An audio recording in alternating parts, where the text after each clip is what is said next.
주변 정세에 들어갑니다. 하나님은 이 신아시리아를 이제 일으키시는데, 지난번 이 아수르나시스발 2세에 대해서는 얘기했죠. 아주 무서운, 아주 잔인한 군사적 조직으로 이 아수르를 일으켰다는 이야기를 했습니다. 그리고 이 살마네셀 3세, 이 살마네셀 3세를 통해서 하나님은 누구를 치냐면 예후를 쳐요. 예후가 지금 누구죠? 북이스라엘의 아합 왕조를 타파한 완전히 하나님의 사람이 된 거죠. 예후는 엘리사의 제자에게 기름물 부음을 받고 쿠데타를 일으켜서 아합 왕조를 완전히 멸망시킵니다. 그리고 그 나라의 북이스라엘에서 하여튼 바알 신앙, 이 음란한 신앙을 완전히 뿌리 뽑아요. 바알 신앙을 섬기는 제사장들을 샅샅이 다 죽여버립니다. 그래서 하나님으로부터 축복을 받죠. 하나님이 약속하십니다. 너 이후에 4대나 왕이 될 것이다. 엄청난 축복을 주죠. 그래서 예후 왕조는 합해서 5대로 이어지는 왕조가 됩니다. 북이스라엘에서 가장 오래 지속되던 왕조죠. 그럼에도 불구하고 예후가 있는 북이스라엘의 죄는 끊이지 않았다는 것이. 무슨 죄가 있습니까? 북이스라엘은 처음부터까지 뭐라 그랬어요? 여로보암의 길이라는 거예요. 여러분 이걸 잊어버리면 안 돼요. 북쪽 이스라엘은 끝까지 여로보암의 길로 행했다. 여로보암의 길이 뭡니까? 초대왕 여로보암의 길은 금송아지 산당 신앙이죠. 금송아지 신앙이에요. 그래서 하나님을 섬긴다고 하면서 결국은 금송아지 산당을 만들어 놓고 그 앞에서 제사 드리는 거죠. 예루살렘 성전에 가지 않는 것입니다. 그러니까 하나님이 세우신 성전은 오직 예루살렘에 있는 솔로몬 성전 하나만 인정하는 것이죠. 내가 정한 그곳에서 예배 드리지 않는 것은 난 일체 받지 않겠다고 그랬어요. 그곳에서 제사 드리지 않는 것은 일체 받지 않겠다. 근데 이것은 누가 만든 것입니까? 여로보암이라는 초대 왕이 정치적 목적으로 자기네 백성이 남쪽 유다로 가는 것을 막기 위해서 베델과 단이라고 하는 자기네 북이스라엘의 제일 남쪽과 북쪽, 지금 한국으로 친다면 제일 남쪽 개성 있는 데하고 저 신우주 두 군데다가 금송아지 상단을 만들어 놓은 거예요. 그러니까 북이스라엘에서 여러분 성경에서 열왕기사가나 역대기를 읽을 때 이스라엘은 그러지만 그 북이스라엘을 얘기할 때 그 이스라엘은 하나님을 섬기는 게 아니에요.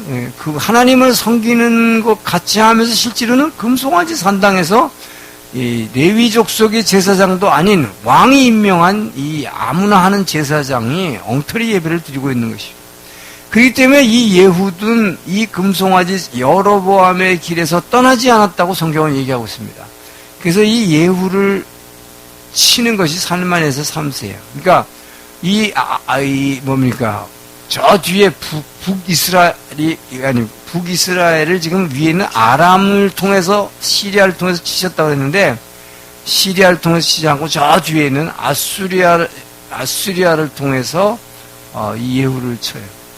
그래서 이 살마네셀이 내려와가지고 예후를 쳐서 이 예후가 말하자면 살마네셀 아수르 왕에게 무릎 꿇고 조공 바치는 이제 사진이 뒤에 나오는데, 자, 이렇게 지금 이것은 말하자면 신아수르의 아주 부흥기를 얘기하고 있는데, 그 아수르도 쇠퇴기를 맞는다. 이 쇠퇴기에서 딱 한 사람, 요 잠깐 아까 언급했는데, 요 아단니라리 3세라는 사람이 아람을 쳐줌으로 말미암아 이스라엘이 숨쉴 여유를 준 사람이 이 사람입니다.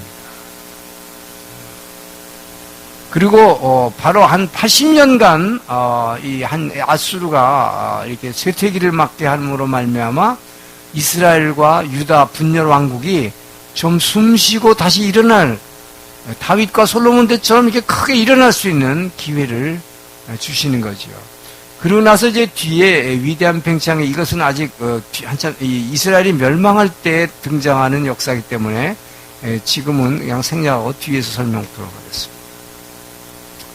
그리고 남쪽에 있는 애굽은 전혀 힘을 쓰지는 못했어요. 지난번 22왕조, 이 22왕조는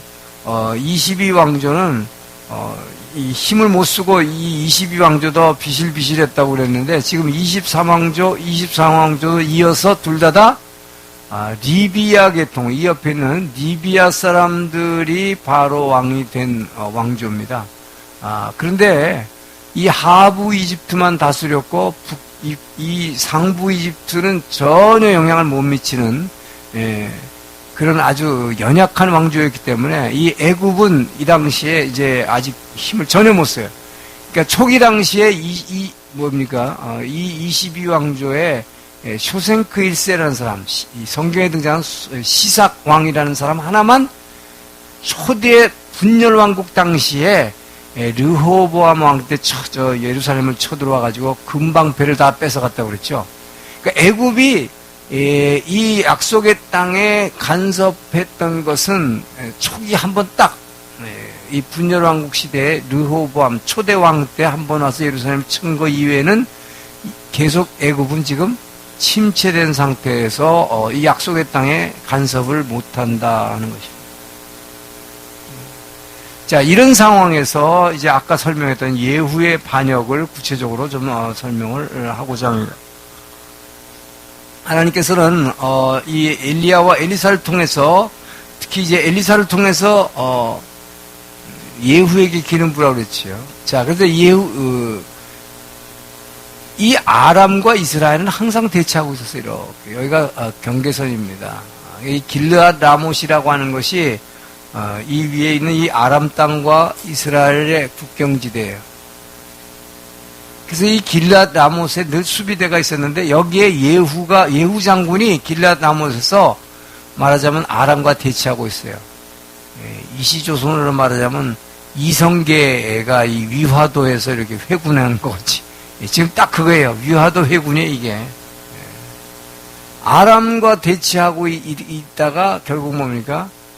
하나님께서 엘리야에게 기름 부으라고 했던 것을 그 제자인 엘리사를 통해서, 그것도 엘리사가 직접 하지 않고 엘리사의 생도가 예후에게 장군을 찾아가가지고 엘리사의 생도라는 것은 여러분 자, 엘리야에서 엘리사로 넘어가는 과정이 열왕기 상에서 열왕기 하로 넘어가는 과정이죠. 이 엘리야가 엘리사에게 마지막으로 기름을 붓고 이제 엘리야는 어떻게 하죠? 병거 타고 하늘로 올라갔어요. 그때 엘리사는 엘리야에게 2배의 영감을 자기에게 달라고 기도하죠. 물론 엘리야에게 요청했지만 엘리야는 내가 할 수 없다고 얘기했습니다. 하나님께서 근데 엘리사에게 2배의 영감을, 즉 은사를 두 배의 기름 부음을 줬어요.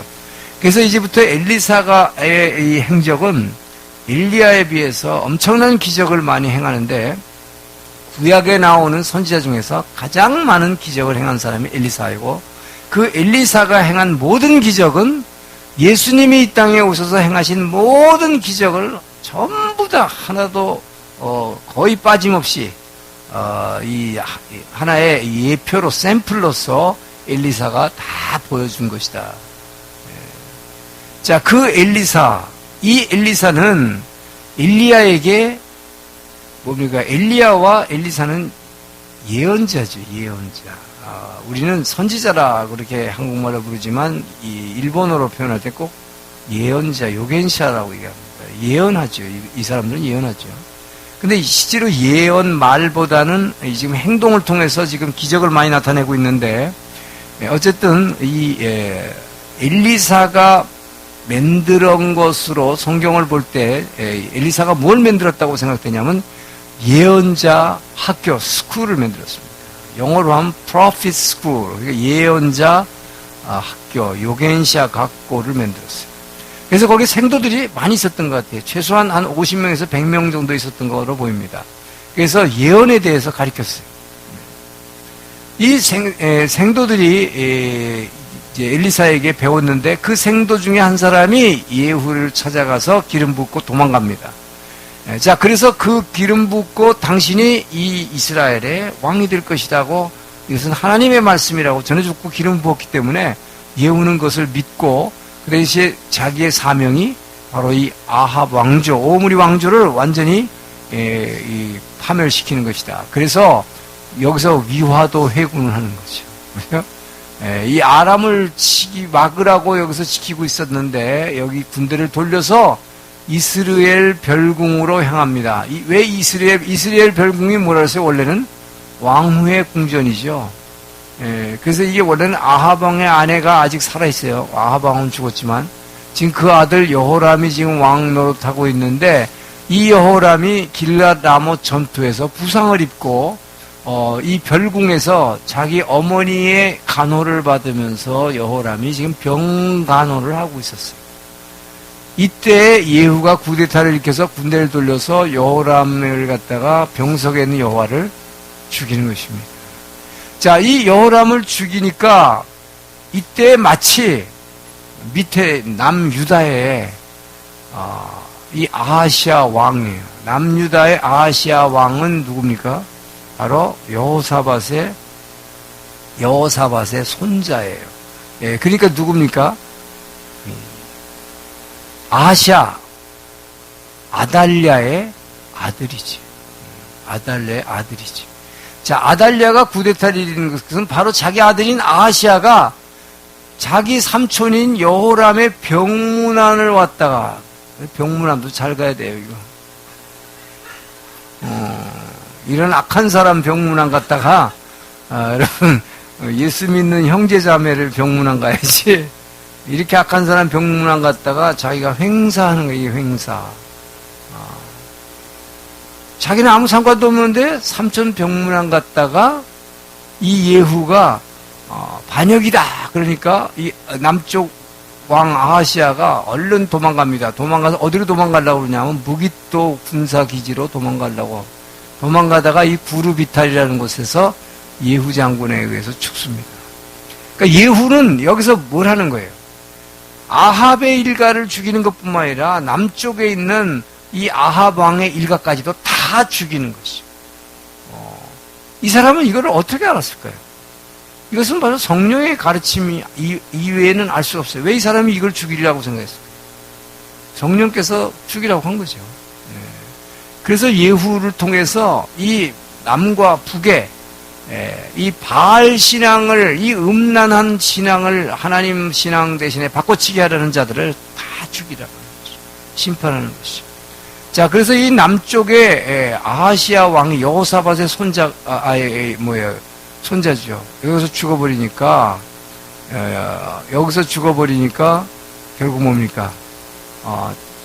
이 아버지, 아하시아의 아버지가 원래 여호람이고, 이 여호람의 아내였던 이세벨이, 아니죠, 누구예요? 아달랴가 남쪽에서 쿠데타를 일으키게 되는 거죠.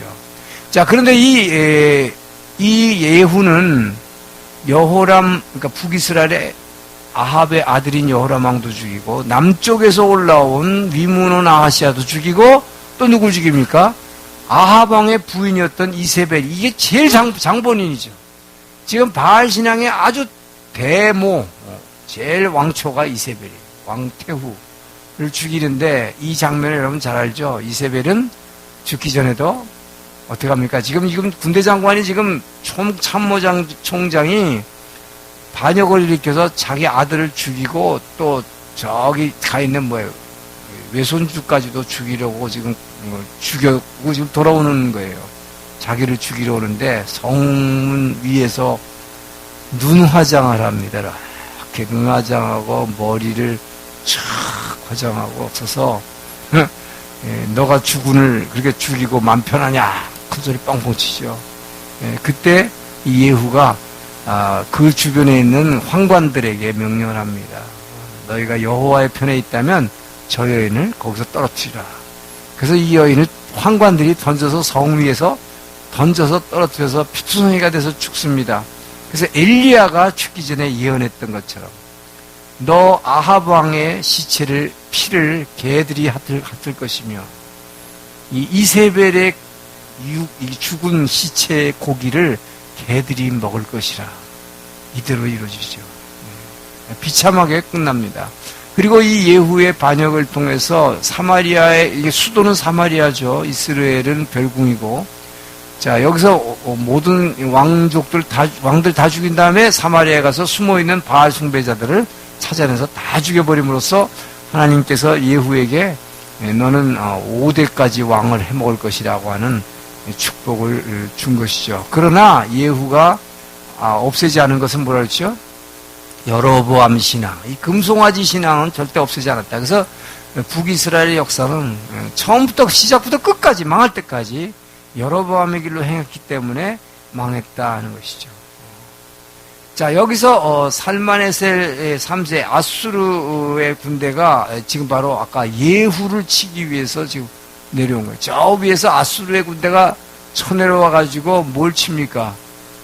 원래는 이 아람의 다메섹을 포위해가지고 아람을 갖다가 완전히 멸망시키려고 그랬는데 이 다메섹 아람 왕인 베나닷이 워낙 잘 버텼기 때문에 이것을 포위는 했지만 무너지지 함락을 못했어요. 그러니까 이 위세를 몰고 밑으로 쳐내려가가지고 결국은 어디로 쳐내려가느냐? 이스라엘을 치게 되는 것입니다. 이스라엘 누구를 치는 거예요, 결국? 예후를 치게 되는 것입니다. 지금 쿠데타 일으킨 예후가 바알신을 없애는 것까지는 잘했는데 여로보암으로의 길로 행하는 이 예후를 치게 만드는 것이죠. 자, 그래서 이 하솔성을 치고 갈멜산을 치고 페니키아 동맹 맺었더니 페니키아까지도 치러 갈 때 예후가 이 아수르 살마네셀 3세에게 무릎 꿇고 조공바치는 사진이 등장해요. 여기는 사진이 안 나오네. 무릎 꿇고 이 조공바치는 사진이 있습니다. 자, 그리고 지금 여기서는 이제 하사엘의 출정이 나오는데 여기서 이 하사엘이라는 것은 하사엘이 누구라고 그랬죠? 바로 하나님께서 엘리야에게 기름 부어서 구데타 일으키라는 아람의 왕이죠. 이 아람, 다메섹 하면 이제 아람, 시리아의 수도 다메섹이죠.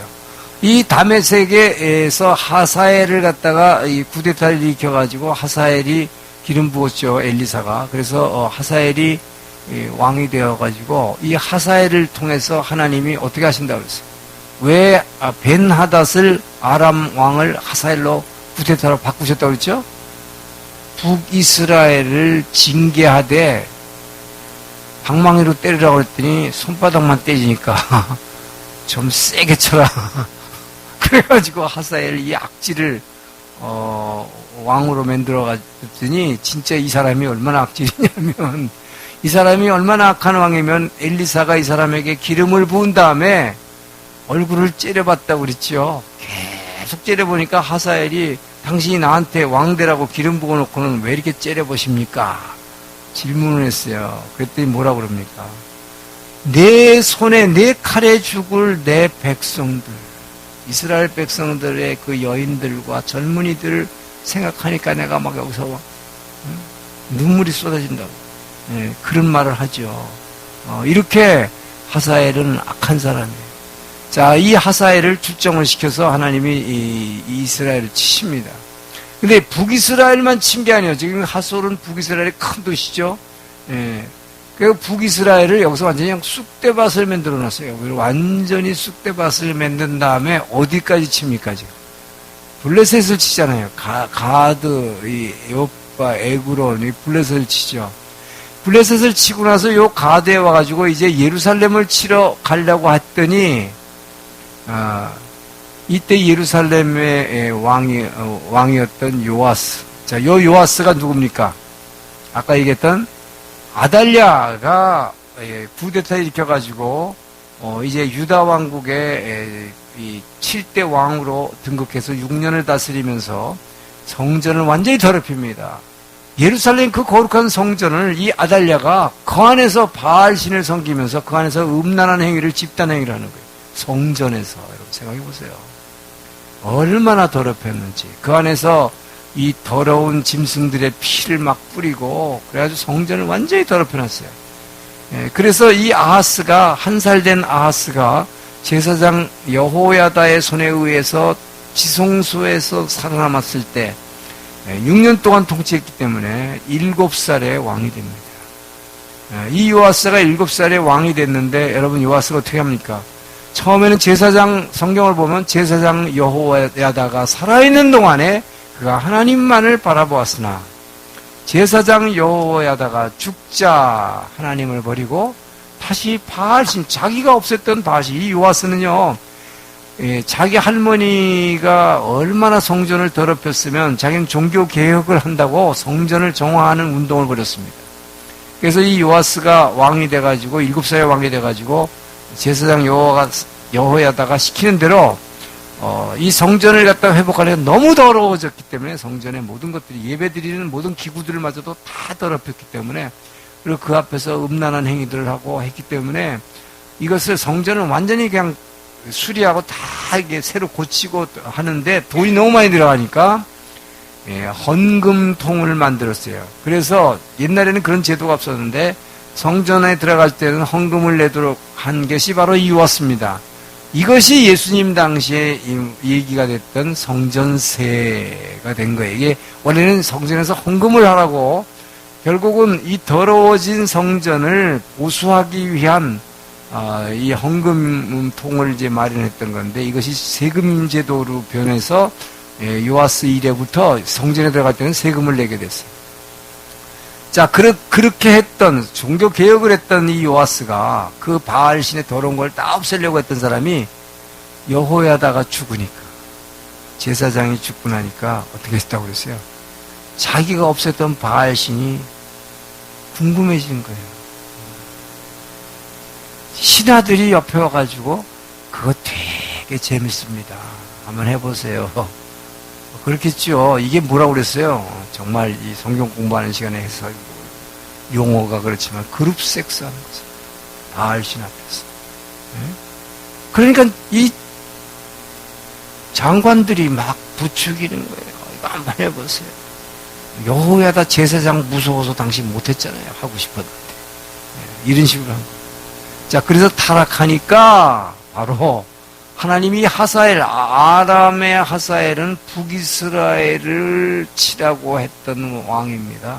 근데 어디까지 왔어요? 남쪽으로 와서 예루살렘 치겠다 그러니까 이 아하스가 성전에 있던 그리고 지금 뭐예요? 다른 자기네 조상들이 여호사밧이나 좀 좋았던 왕들이 성전에다가 드렸던 좋은 금은 예물들 끌려다가 그물한 금은 다 끌려다가 하사엘한테 갖다 바치고 그리고 무릎 꿇습니다. 그러니까 돌아가요 하사엘. 자, 이것 때문에 이 아하스, 그리고 이 요아스의 뭡니까 죄상을 제사장 여호야다의 아들인 스가랴 제사장이 야단칩니다. 그랬더니 제사장이 자기를 야단친다고 그 아버지 제사장한테 꼼짝 못하다가 아들 목사가 되니까 젊은 것이 어디다 대고 이래가지고 그 스가랴를 죽여버리죠. 그 스가랴를 죽여버림으로 말미암아 백성들에 의해서 요아스는 암살됩니다. 이렇게 이 남쪽 유다에서는 암살이라는 것은 참으로 드문데 이렇게 요아스가 암살당하고 이제 뒤를 이어서 암살의 역사가 또 계속되는 걸 보게 됩니다. 자,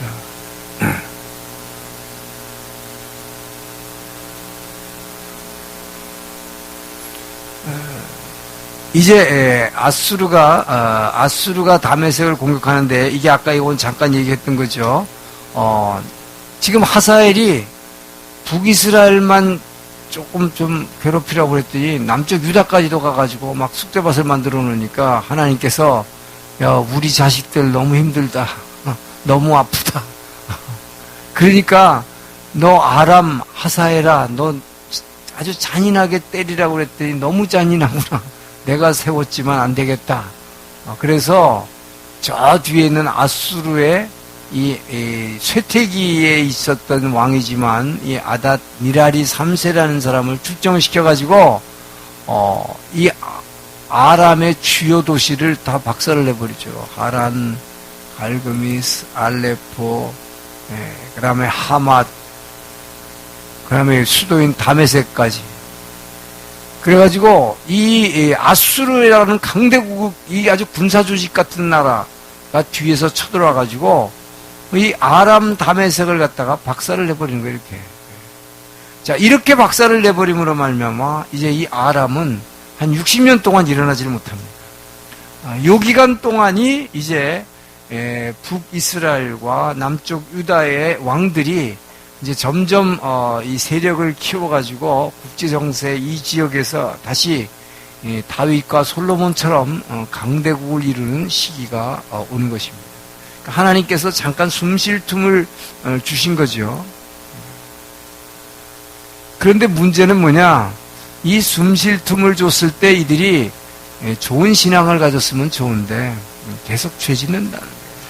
이것이 저는 끊임없이 얘기하지만 4대 왕 여호사밧이 그렇게 성가대를 통해 가지고 적을 무찌렸던 사람이 자기 아들을 갖다가 그 이세벨의 딸하고 결혼시키는 그 결혼을 통해서 가문을 더럽히면서 왕 계통, 그러니까 말하자면 다윗 왕의 계열을 더럽힘으로 말미암아 그 이후로 이 유다의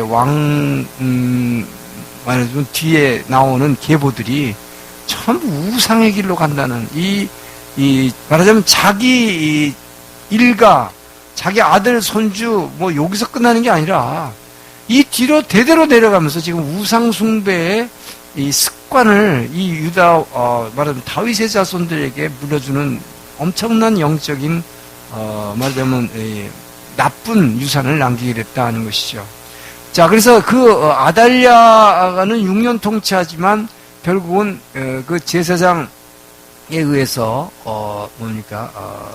여호야다에 의해서 쿠데타에 의해서 그 아달랴는 죽죠. 그래서 아까 요아스가 7살에 왕이 돼서 말하자면 다시 이제 성전을 정화하는 종교개혁 운동을 일으키지만 그 요아스도 암살당했다고 그랬죠 아까.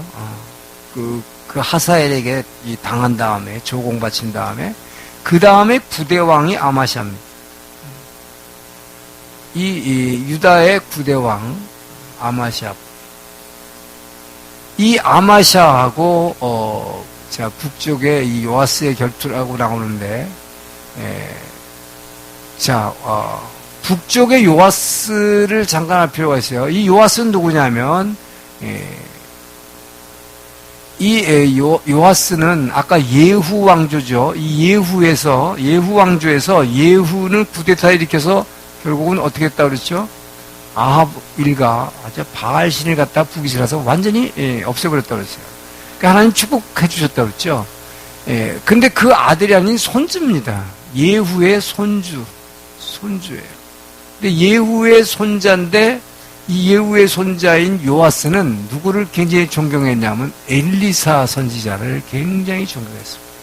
그러니까 이 사람은 하나님을 뭐 믿었다고는 하지는 못하겠지만 하여튼 엘리사를 굉장히 존경했어요. 왜? 엘리사가 자기 할아버지 예후를 기름 부어서 쿠데타를 일으키겠고 자기네 일가를 말하자면 왕으로 만들어줬을 뿐만 아니라 바알을 완전히 없애게 만들었던 그 엘리사를 굉장히 존경했어요. 그래서 말하자면 목사님을 늘 옆에 모신 거예요. 자기 사부로. 그래서 이럴 때는 어떻게 됩니까? 제가 어떻게 다스려야 됩니까? 뭐 해야 됩니까? 그러니까 엘리사가 굉장히 예뻐했던 것 같아요. 요아스. 굉장히 축복받습니다.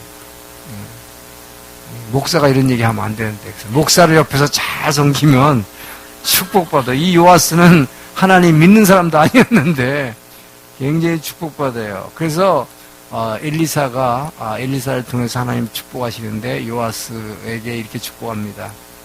너가 화살을 뽑아가지고 화살로 땅을 갖다가 쳐라 그랬죠. 근데 몇 번 쳤다고 그랬어요? 3번 쳤다고 그랬어요.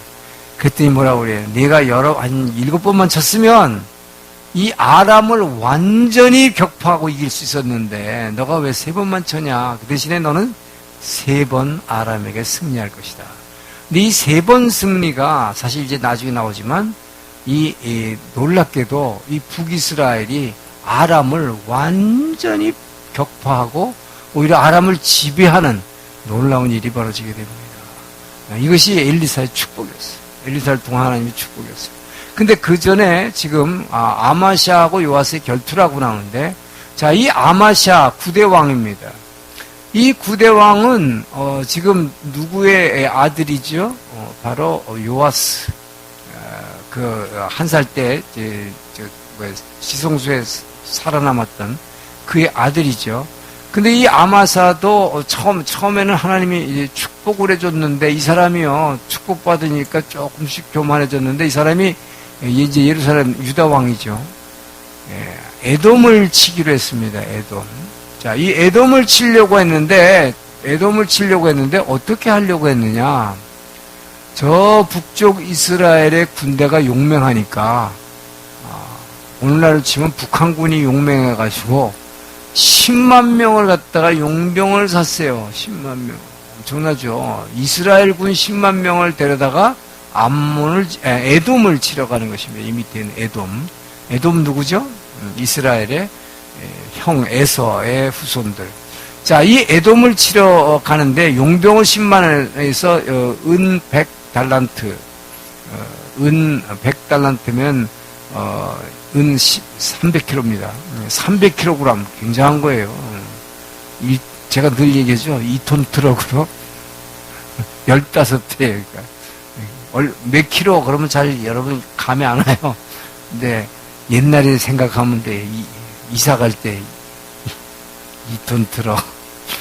그거 15대 분량의 은을 주고 10만 명의 용병을 샀어요.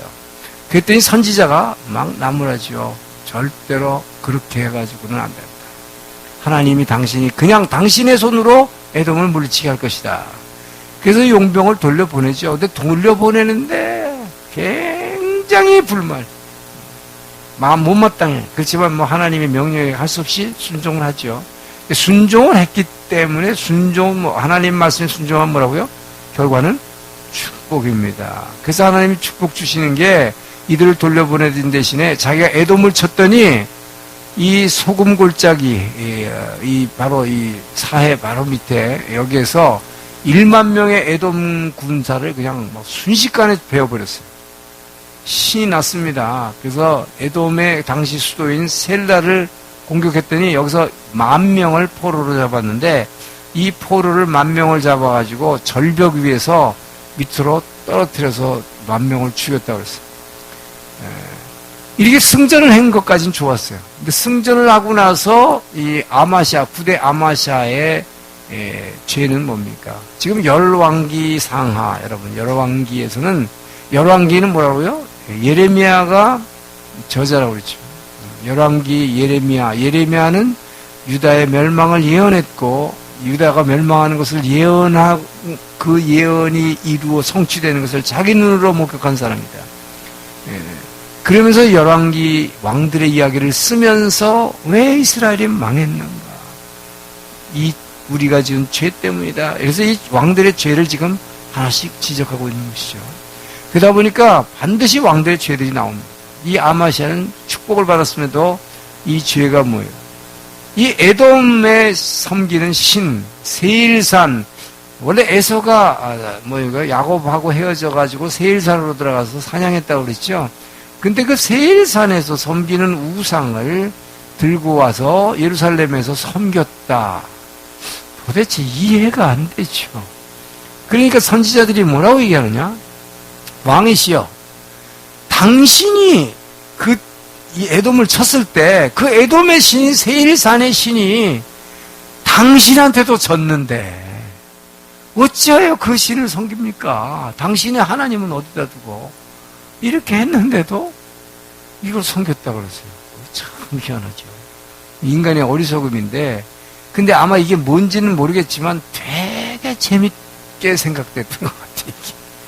그러니까 뭐야, 인간의 욕망을 자극하는, 뭔지는 모르겠지만 이 성경에 나오지 않기 때문에 알 수는 없어요. 세일산 우상이 뭔지. 그러나 이 사람이 그거를 굳이 선지자들이 그렇게 반대하는데도 그걸 데려다가 섬겼다. 자, 그렇게 섬겼다 그랬는데 이 사람이 그렇게 섬기니까 하나님께서 어떻게 하죠? 심판하겠죠. 그래서 이 아마샤가 교만한 마음이 생겨서 북쪽에 있는 요아스에게 오케이 목장의 결투를 신청한 겁니다. 장난으로 우리 전쟁 한번 해보자 그랬어요. 왜? 자기가 자기 힘으로 원래 이스라엘이 세다고 10만 명의 용병을 돌려보내고도 자기 힘으로 에돔의 군대를 저렇게 쉽게 죽이는 것을 보고 한번 우리 그럼 이스라엘 군대하고 우리 붙어볼래? 그랬어요. 그래서 이 베스메스에서 붙습니다. 이 베스메스가 어떤 곳이죠? 이 어리석었던 엘리 제사장이 법궤를 바로 여기 뺏겼던 곳이죠. 이 베스메스 전투예요. 이 베스메스에서 저 북쪽에서 이제 이스라엘 군이 이 요아스 군대가 내려오고 예루살렘이 여기를 가서 여기서 싸우는데 여기서 어떻게 됩니까? 박살이 나겠죠. 여기서 바로 이 요아스가 누구라고 그러죠? 북이스라엘의 예후의 손자예요. 그러니까 엘리사의 아주 총애를 받는 엘리사 목사님의 축복을 받은 요아스에게 아마샤가 박살이 난다. 당연하겠죠. 왜요? 거꾸로 됐죠. 지금 북이스라엘은 하나님을 섬기지 않고 금송아지 섬기는 나라의 왕이지만 지금 엘리사라고 하는 하나님의 사람의 어드바이스를 받아서 전쟁하는 사람과 아마샤는 지금 지가 혼자서 교만해져 가지고 이렇게 전쟁을 걸어온 사람과 누가 이기겠습니까? 그래서 요아스에게 완전히 여기서 아주 박살을 나요. 그러니까 이 요아스가 여기서 그냥 머무르지 않고 전쟁을 걸어왔잖아요. 이 남쪽에서. 예루살렘 성으로 쳐들어갑니다. 예루살렘 성벽을 한 몇십 메타를 헐어버립니다. 성벽을 헐었다는 얘기는 뭡니까? 성으로 들어갔다는 얘기죠. 그래서 성전을 약탈해가지고 성전에 있는 금은 보화를 싹 걷어가지고 달아나는 거예요. 달아나는 정도가 아니라 아마시아 왕을 포로로 잡아서 끌어갑니다. 처음 있는 일이에요. 남북이 싸웠지만 유다의 왕이 다윗의 자손이 포로로 잡혀가는 왕이 잡혀간 처음입니다.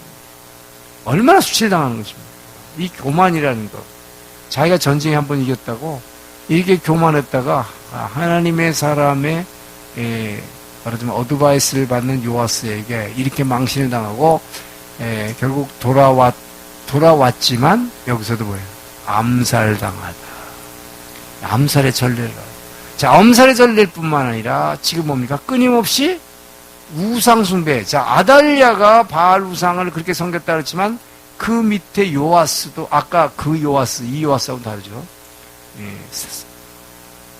말하자면 아하시아의 아들, 말하자면 아달랴의 손주, 살아남았던 손주였던 요아스. 그도 결국은 우상 숭배하다, 바알 우상 숭배하다가 암살당해요. 아마시아는 지금 세일산의 우상을 숭배하다가 암살당해요. 지금 우상 숭배의 전례가 계속되고 있다. 자, 이것이 이제 이어집니다. 10대 왕. 자, 이쪽은 지금 10대 왕이 아니라 우선 여로보암 2세인데, 이건 북쪽의 여로보암 2세. 북쪽의 여로보암 2세와 이제 남쪽의 요아스의 정복을 지금 얘기하고 있는데요. 자, 북쪽의 여로보암 2세라는 것은, 이것은 북이스라엘에서는 예후 왕조에서, 지금 예후 왕조에서 아까 요아스라는 손자가 있었고, 예후 왕조에서 제일 빛나는 사람이 이 여로보암 2세예요. 이것은, 이 역사상에서, 이스라엘 역사에서 이 사람이 가장, 말하자면 강력한 북이스라엘의 왕으로 등장을 했기 때문입니다. 이 사람은 다른 게 아니라 뭐예요? 바로, 사실은 이 요아스의 덕분입니다. 이 요아스가 누구라고 그랬어요? 예후의 손자. 바로 엘리사의 이 총애를 받아서 엘리사의 축복을 받은 이 요아스, 화살을 3번 침으로 3번 이긴다고 그랬죠? 그 3번 이긴 게 누굴 이긴다는 거예요? 놀랍게도 지금까지 북이스라엘을 그렇게 괴롭혔던 이 아람을 단지 쳐부시는 정도가 아니라 점령하게 되는 거예요. 놀라운 일입니다. 자, 그래서 이 화살을 3번 쳤는데 1차 전투는 이 갈릴리오스 옆에 있는 아벡 전투에서 승리했고, 이 사마리아 수도죠. 여기서 지금 요아스가 계속 전쟁을 합니다. 2차 전투는 이 로드발이라는 데서 또 이기고, 3차 전투는 이 가르나임이라는 데서 전투에서 이기고, 자, 그래서 엘리사가 예언했던 대로 화살을 3번 찜으로서 아람을 3번 격퇴하는 3번 격퇴했는데 이 요아스는 엘리사가 예언한 대로 딱 3번 격퇴했어요. 전쟁을 3번. 당시 7번을 쳤으면 아람을 완전히 물리칠 수 있었을 텐데, 그러니까 정복할 수 있었을 텐데, 그 일을 누가 하느냐? 바로 요아스의 아들인 여로보암 2세가 하는 것입니다. 그래서 이 아들 때 여로보암 2세가 다메섹을 완전히 점령하고 이 아람을 갖다가 완전히 뒤쫓아버려 가지고 이제는 엄청나게 큰 나라가 되버립니다. 이 여로보암 2세 때 되면요, 뒤에 나오지만 이 북이스라엘의 이 영토가 솔로몬과 다윗 때처럼 엄청나게 큰 대국이 된다는 것입니다. 자, 이것이 말하면 요아스가 엘리사를 통해서 받은 하나님의 축복이었다는 거예요. 자, 이것이 남쪽 유다 왕의 10대 왕입니다. 남쪽 유다 왕은 지금 하나도 빠짐없이 다 설명을 하고 있어요. 10대. 그러니까 9대 왕 아마샤 왕 이전 에돔 정벌 했다가 세일산 우상을 섬겼던 이제 10대 왕입니다. 이 우시야 하면 여러분 떠올리는 게 있어야 돼요. 우시야 어떤 왕이죠? 우시야 하면요, 남유다에서 이제 북이스라엘에서 여로보암 2세가 정치적으로 이렇게 영토를 크게 확장했던 왕이라면 남유다에서 분열왕국 시대에 다윗 왕과 솔로몬 왕의 영화를 누렸던 것이 우시야 왕. 그래서 이 우시야 왕과 북이스라엘 여로보암 2세는 다윗 왕과 솔로몬 때의 그 세력을 회복했던 왕입니다. 근데 이 사람들이 이렇게 될 수 있었던 이유는 뭐냐?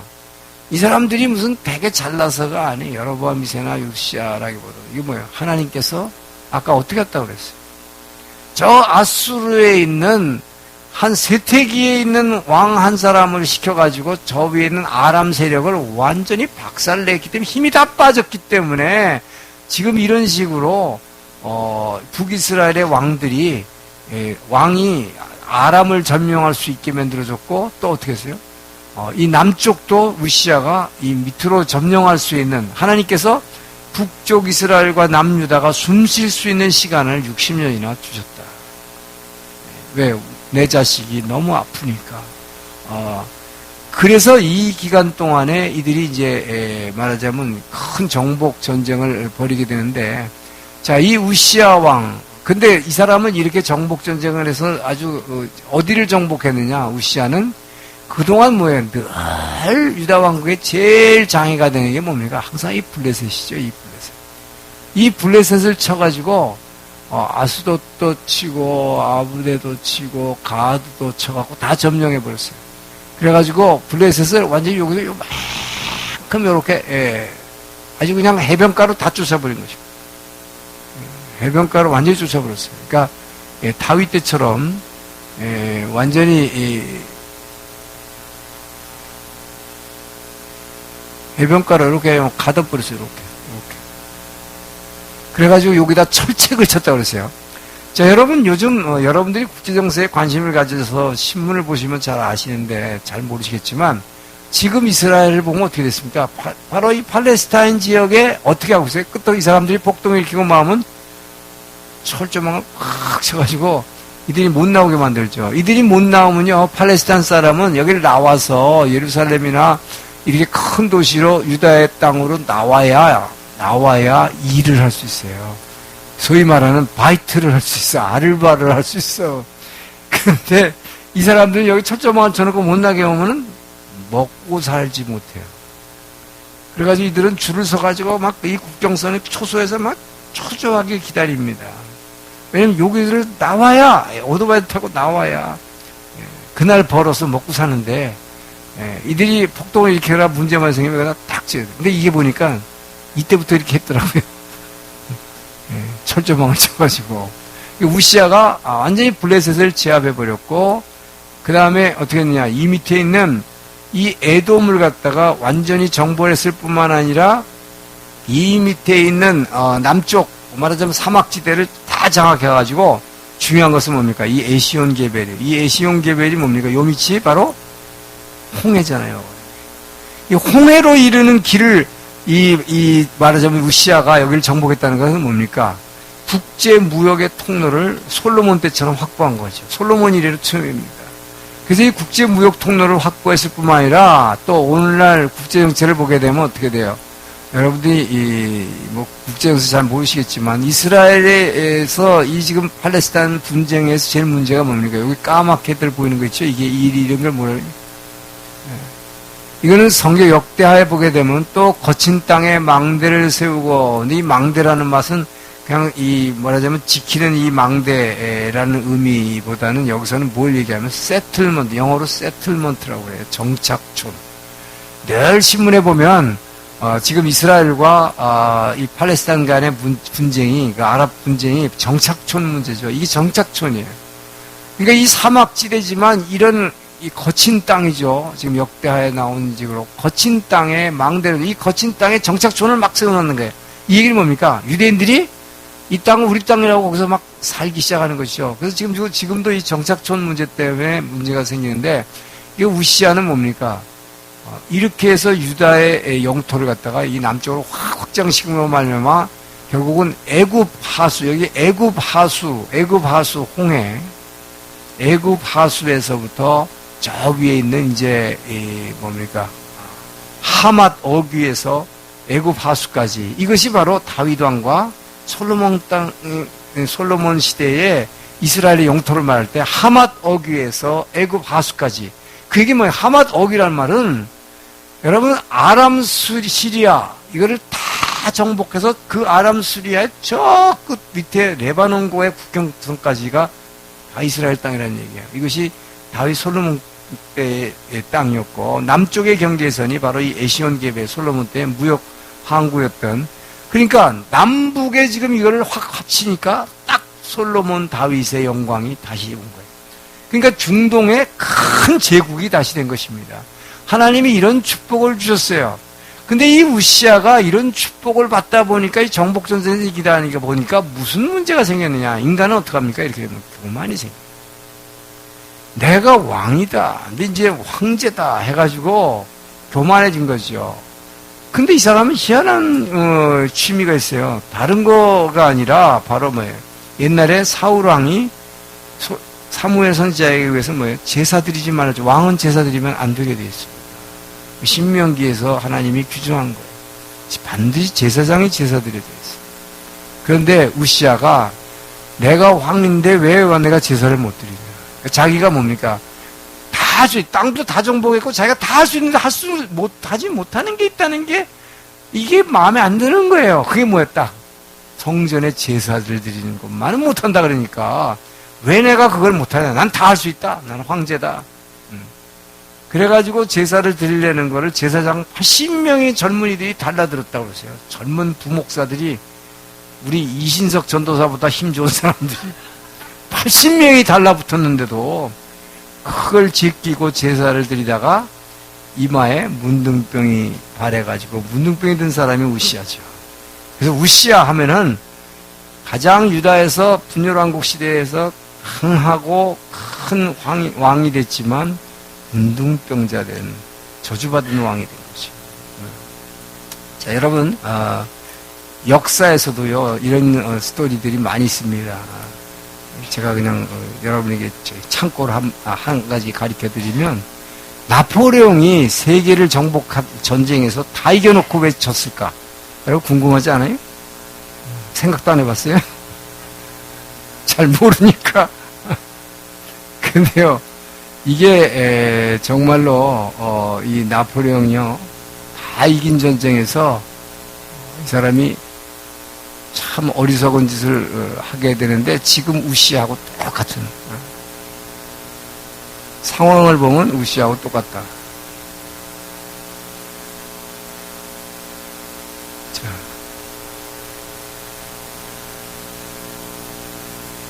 나폴레옹이요, 이거 프랑스죠. 이 프랑스에서 지금 유럽을 거의 다 점령을 했습니다. 거의 다 점령을 했을 뿐만 아니라 아프리카 전선으로 진출해서 알제리, 리비아, 애굽까지도, 그래서 약속의 땅, 가나안 땅 다 정복했어요. 지금 이게 바로 나폴레옹의 세계 정복이에요. 다 정복했는데 영국도 지금 이 전쟁에 가담해가지고 좀 싸웠는데 지금 다 졌어요. 그래서 이거 다 제패했어요. 뭐만 남았어요? 러시아만. 이 러시아를 정복하면 세계를 다 정복하는 거예요. 근데 지금 러시아를 남겨놓고 있습니다. 근데 지금 이 시기가 10월 말이면 이미 러시아는 눈이 오고 얼음이 오는 겨울이에요. 한겨울이에요. 러시아를 쳐들어가면 절대 안 됩니다. 뭐 이길 수가 없죠. 이 추운데. 그런데 나폴레옹이 지는 가장 중요한 이유가 러시아를 레닌그라드를 공격하라는 명령을 내립니다. 이 명령을 내리는 시기가 바로 10월 말, 이게 도저히 해서는 안 될 시기에 명령을 내리는데 이것이 바로 뭐 때문이었는가? 그 황제라고 하는 교만 때문에. 내가 세계를 다 집회했는데 못하는 게 하나 있었다. 우시아가 제사를 못 드리는 거가 뭐 하나 못하는 점이었다면 나폴레옹이 하나 못하는 게 있었다. 정복하지 못한 게 있었어요. 뭘 정복 못했을까요? 자기 아내를 정복 못했어. 자, 그 얘기는 뭐냐면 나폴레옹의 원래 아내는 조세핀이라고 하는 원래 과부였지요. 재혼한 사람이었는데 그 사람은 사실상 말하자면 별거 상태에 있었어요. 그리고 계속 전쟁만 다녔기 때문에 나폴레옹은 전쟁터에서도 말하자면 우리아 장군처럼 텐트에서만 잤지 점령을 해도 궁전에 들어가서 자지 않았다고 합니다. 그래서 나폴레옹 루블 박물관에 보면 나폴레옹이 늘 자던 그 침대가 있어요. 야전 침대. 그걸 보면 정말 나폴레옹이 키가 작았던 것 같아요. 뭐 한 150 얼마밖에 안 될 것 같아요. 눈으로 봐도 너무 작아요. 근데요, 이 나폴레옹이 이 유럽을 전쟁을 계속하는 동안에 오스트리아, 비엔나, 그 당시 오스트리아는 굉장히 강대국이었습니다. 지금같이 조그만 나라 아니에요. 굉장히 컸어요. 오스트리아 헝가리 제국이었는데 오스트리아 헝가리 제국의 비엔나를 침공해 들어갔을 때, 점령해서 들어갔을 때 오스트리아 헝가리 제국의 황제였던 요셉 황제가 미처 피난을 못 갔습니다. 왜 피난을 못 갔냐? 피난 갈 수 있었지만 자기 딸이 16살 먹은 자기 딸이 독감을 앓고 있었어요. 엄청난 기침을 하고 고열이 있었기 때문에 주치의가 이 딸을 데리고 지금 당신이 마차를 타고 가면은 이 딸이 죽는다고. 그러니까 딸이 죽을 걸 각오한다면 왕이 도망가시고, 그렇지 않으면 이 딸을 데리고 나폴레옹에게 무릎을 꿇고 항복하십시오. 그랬어요. 어느 걸 택했을까요? 자기 딸을 살리기 위해서 이 병든 딸을 데리고 나폴레옹 앞에 이 황제가 무릎을 꿇은 것이었습니다. 이 오스트리아 헝가리 제국의 황제는 그 당시 유럽에서 최고의 황제였어요. 나폴레옹은 사실 아무것도 아니었어요. 근데 이 나폴레옹이 지금 이제 세계 황제로 등장하면서 막 정복전쟁에 다 이겼기 때문에 그 앞에서 이 요셉 황제가 자기 딸을 이렇게 안고 무릎을 꿇고 항복했다고 그래요. 그런데 놀랍게도 이 나폴레옹은 이렇게 품 안에 이렇게 안겨 있는 병든 딸의 모습을 보고 그 자리에서 반했다고 해요. 16살 먹은 그 요셉 황제의 딸이었어요. 그래서 청혼을 합니다. 그래서 결혼하죠. 자, 결혼하는데 문제는 첫날 밤에 이 아내가 첫날 밤을 허용을 안 하는 거예요. 둘째 날도 허락을 안 하고 셋째 날도 허락을 안 하니까 화가 난 거예요. 내가 누군 줄 알고, 이 어린 아이죠. 이 딸이. 여기 의자를 시원한데. 예, 그래.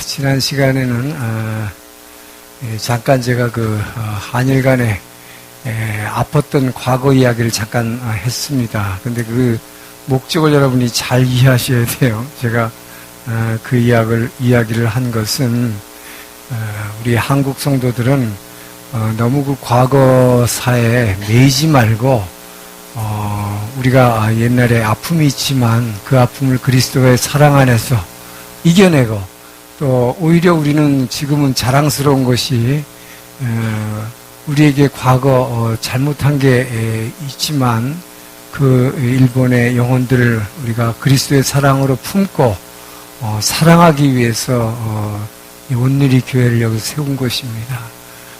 그리고 우리 말씀 안에서 또 주의 사랑으로 지금 서로 하나 되기 위해서 우리 공동체, 한 공동체를 지금 함께 꾸려가고 있는 것입니다. 그런 의미에서 말씀드린 것이고 또 일본 성도님들에게는 왜 한일의 과거 이야기만 나오면 한국 사람들이 이유 없이 화를 내는가 그 아팠던 과거를 좀 이해를 해 주셨으면 그 마음의 상처가 있다는 것을 여러분들은 학교에서 교육을 통해서 그런 일본의 그 교육 시스템에 좀 문제인 것 같아요. 애굽이 옛날에 그랬는데 애굽은 자기네들이 과거에 전쟁에 졌거나 잘못한 것을 절대 역사에 기록하지 않는 습성이 있습니다. 그런데 일본도 잘한 것은 기록하고 있는데 잘못한 것에 대해서는 별로 역사에 기록을 하지 않고 또 잘 가르치지 않는 것이 문제인 것 같아요. 그래서 흔히 지금 여러분들 일본 성도들이 생각하시는 것은 우리가 과거에 우리의 조상들이 그렇게 나쁜 일을 했을 리가 없다. 이렇게 생각하는 경향이 있습니다. 왜냐? 일본인들의 원래 생활 방식이란 게 히도니 메이와쿠스루나 그거를 어릴 때부터 가르치잖아요. 옆에 있는 사람은 얼마나 잘 배려합니까? 참 일본 분들의 좋은 습성이고 좋은 성품입니다. 그러나 역사적으로 볼 때는 일본 사람들 사회 안에서는 다른 사람들에게 메이와쿠를 갖게루나 하지만 다른 민족에게는 과거에 엄청난 메이와쿠 정도가 아니라 엄청난 해를 끼쳤다 하는 것을 여러분은 분명히 아시고 그것을 우리의 조상들이 잘못했다는 것을 인정해야 됩니다. 우리의 과거의 잘못을 인정하지 않으면 우리는 죄를 회개할 수 없습니다. 그것이 바로 이 그리스도교 신앙의 본질이기 때문에 우리 인간은 누구나 다 본질적으로 죄인이라 하는 것을 여러분 인정하시고 그래서 그리스도의 사랑 안에서 서로를 이해하고 사랑하는 여러분들 되기를 축원합니다. 그 말씀에 대해서 오해 없길 바라는 마음에서 다시 한번 말씀드렸어요. 자, 이제 엘리야의 사역으로 들어갑니다만, 자, 엘리야 하나님께서 열왕기에서 이렇게 엘리야를 일하게 하시는데 엘리야를 일하게 하시는 이유가 왜 엘리야를 동원하셨을까? 왕들의 이야기를 하면서 이 왕들이 제대로 하지를 못하니까 하나님께서 선지자를 보내신 거죠. 그래서 선지자를 통해서 이 왕들이 깨닫게 하시려고 하는데 특별히 엘리야는 이 누구를 대적하기 위해서 보낸 예언자입니까? 아합 왕조죠. 그러니까 이 오므리 왕조라고 하는 지난주에 우리가 배웠죠. 오므리 왕조, 북이스라엘의 이 오므리 왕조. 이 북이스라엘의 오므리 왕조는 자, 요렇게 이 북이스라엘입니다. 이 북이스라엘의 오므리 왕조죠. 이 오므리 왕조는 이제 수도가 이 사마리아인데 오므리라는 사람은 당시 정치적으로 볼 때, 외교적으로 볼 때 아주 그 이스라엘에서는 아주 위대한 왕이라고 할 수 있죠. 그러나 신앙면에서 볼 때, 하나님 입장에서 볼 때는 아주 악한 왕이 된 것이죠. 왜냐하면 그 오므리는 이 위에는 페니키아와 동맹을 맺었죠. 이 페니키아, 두로와 시돈, 이 두로와 시돈의 신이 바로 바알신이죠. 이 바알신을 섬기고 있던 그 두로의 왕의 딸, 그 이세벨과 자기 아들 아합을 결혼시킴으로 인해서 이 페니키아, 즉 두로와 시돈에 있던 이 더러운 신인 이 바알 신이 이스라엘에 완전히 국교화되는 그 아세라라고 이세벨이라는 그 아합 왕의 아내를 통해서 완전히 이 북이스라엘이 그렇지 않아도 처음부터 여로보암의 길로 행함으로 금송아지 산당 신앙, 하나님을 섬긴다고 하면서 실제로는 금송아지 산당 예배를 통해서 하나님을 섬긴다고 하고, 또 제사장도 레위 족속이 아닌 왕이 임명한 제사장 자격도 없는 제사장, 그리고 절기도 자기 마음대로 성경에서 하나님이 정하신 절기가 아닌 날짜도 바꿔가지고 지키는, 이렇게 내 멋대로 하는 신앙, 이런 북이스라엘 땅에 그렇지 않아도 하나님이 지금 아주 부담스러운데 이 두로와 시돈의 신을 섬기는 이세벨이라는 여인이 아합의 부인으로 들어오는 바람에 이 북이스라엘이 완전히 바알 신에 빠지는 음란한 땅으로 바뀌는 이 참담한 현실을 하나님 고치시기 위해서 바로 이 엘리야라는 선지자를 보내신 거죠. 그래서 이 엘리야의 사역은 제일 먼저 이제 엘리야가 이 사마리아에 가서 왕에게 선포하지요. 자, 내가 기도하지 않으면 이 땅에 지금 이 아합 왕과 이세벨이 섬기는 바알 신이 무슨 신입니까? 다산의 신이요 풍요의 신인데 이게 비를 내리게 하는 신입니다. 폭풍의 신입니다. 폭풍을 이 지중해에서 폭풍을 가져다가 그 앞에서 음란한 행위를 하면 그 폭풍의 신이 이 지중해에서 비를 뿌려주는 그 신이라고 하는 거죠. 그래서 이 엘리야가 그 아합 왕한테 왕궁 앞에 와서 큰 소리로 외치는 것입니다. 내가 하나님께, 살아계신 하나님께 기도하지 않으면 이 땅에 3년 반 동안 비가 오지 않을 것이다. 3년 반 동안 기근이 계속될 것이다 하는 것을 선포하게 되는 것입니다. 그리고 나서 이제 이 바로 아합 왕은 하나님을 섬기는 선지자들을 다 모조리 전국에서 잡아다 죽였기 때문에 바로 외치고 나서 도망가지요. 어디로 도망갑니까? 하나님이 도망가게 한 곳이 여기 그릿 시냇가, 여기 유다 광야의 요 끝자락에 있는 시냇물이 있는데 이 그릿 시냇가로 도망을 가죠. 이 시냇가에서 숨어 사는데 여러분 잘 아시는 대로 어떻게 먹여 살립니까? 까마귀가 먹을 걸 물어다 줘서 먹여 살리는. 그런데 시냇물이 정말 엘리야가 예언한 대로 이 땅에 비가 전혀 내리지 않게 되니까 시냇물이 그릿 시냇가, 시냇물이죠. 시냇물이 완전히 말라버렸습니다.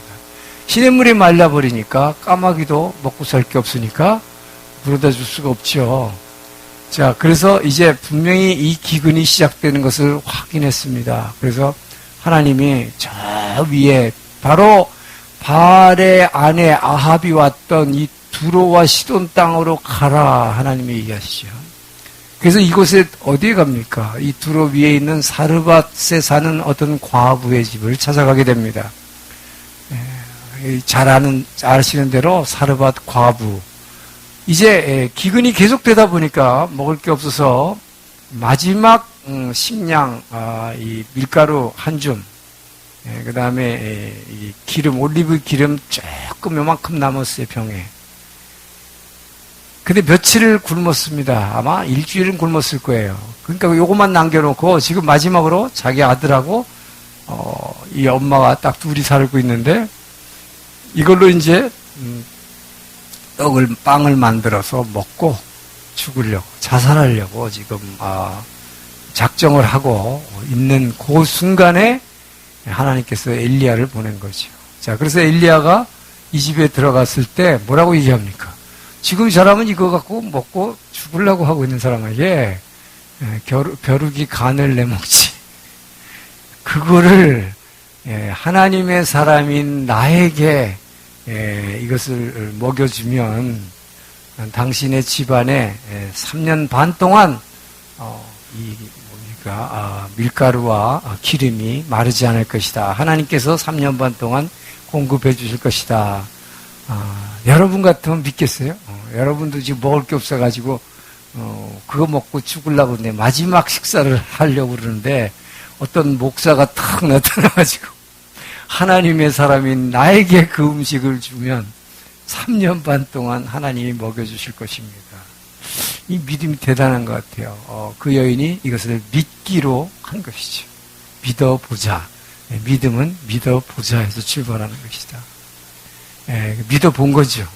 그래서 줬더니 3년 반 동안 먹을 것이 이 집에 풍부하게 주어졌다 하는 이야기가 나오고, 자, 엘리야는 이렇게 하고 나서 이제 드디어 왕의 신하 경호대장인 오바댜라고 하는 사람에게 길에서 그 사람을 만나게 됩니다. 그래서 이제 아합 왕에게 가서 보고를 해라. 너희가 섬기는 바알 신의 제사장과 아세라 선지자 다 합쳐서 850명을 이 갈멜산으로 불러오라. 이곳에서 850대 1의 대결을 하자는 것이죠. 자, 너희가 섬기는 바알 신이 살아있는 신으로서 이 땅에 비를 내려줄 수 있는 신인지, 아니면 내가 섬기는 여호와 하나님이 비를 내려주는 신인지 한번 경쟁해보자 하는 것이죠. 자, 그래서 그 시합을 갈멜산에서 하기로 한 것입니다. 근데 아합 왕이, 여러분, 아합 왕이 여기에 왜 응했을까요? 왜 응해서 왔을까요? 왜 응했을까요? 자, 왕의 입장에서 보면, 여러분, 왕은 신앙이 없는 사람이죠. 신앙이 없는 사람, 왕의 입장에서는 목적이 뭡니까? 3년 반 동안 진짜 비가 안 오고서 백성들이 다 굶고 있는데, 뭐 하나님이 살아있던 바알신이 살아있던 비만 오면 되는 거죠. 그렇죠? 그러니까 아합에게는 손해볼 게 없어요. 하나님이 살아있던 신인지 뭐 살아있는 신인지 바알이 살아있는 신인지 어느 쪽이든 비만 내려주면 된다는 거죠. 자, 그래서 온 것입니다. 응한 거죠. 그래서 이 850명이 모여서 갈멜산 위에서 하루 종일 막 이 재물을 쌓아놓고 막 춤추고 뭐 자기네들이 하는 연불도 외우고 별짓을 다 하는 거죠. 그런데 저녁이 될 때까지, 소재 드릴 때가 됐는 데까지 아무 일도 일어나지 않았습니다. 자, 그때에서 엘리야가 하나님께 두 손을 들고 기도하죠. 자, 기도했을 때 지금 여기서 뭡니까? 이 이스라엘 백성들은 어떤 신이 살아있는 신이라고 생각하십니까? 우선 지금 당장 비가 내리는 것보다 이스라엘 백성은 옛날부터 어떤 신이 살아있는 신이라고 생각했습니까? 하늘에서 불을 내려주시는 신, 재물에다가 불을 내려줘요. 왜요? 솔로몬이 제단에 성전을 봉헌하고 제단에다가 재물을 놓았을 때, 그리고 기도드렸을 때 바로 하나님이 하늘에서 불을 내려서 재물을 태웠기 때문입니다. 이스라엘 백성들은 그것을 체험했기 때문에 살아있는 하나님, 신은 누군가 불을 내려주는, 이 재물에다가 불을 붙여주는 신이다. 이렇게 믿고 있는 거죠. 자, 그래서 누가 불을 비춰주는지, 근데 지금 하루 종일 했는데 바알 신은 아무 일도 일어나지 않았습니다. 그래서 엘리야가 두 손 들고 기도했더니 바로 하늘에서 불을 내려서 이 재물에 불을 붙였죠. 그래서 또 재물이 바짝 마른 장작 위에서 탈까봐 거기다 물까지 뿌려놨어요. 하늘에서 정말 불이 내려서 이것을 태웠다는 걸 증명하기 위해서. 그래서 하늘에서 불이 내려서 이 재물을 확 태웠을 때 어땠을까요? 여기서 가짜 신을 믿는 제사장은 죽기로 합의를 한 것입니다. 죽이기로. 그래서 아무 저항 없이 850명이 끌려서 이 기송강이죠. 이 기송강가로 끌려가서 엘리야 한 사람에게 칼에 다 850명 죽었어요. 그렇게 합의를 했기 때문이죠. 약속을 했기 때문이죠.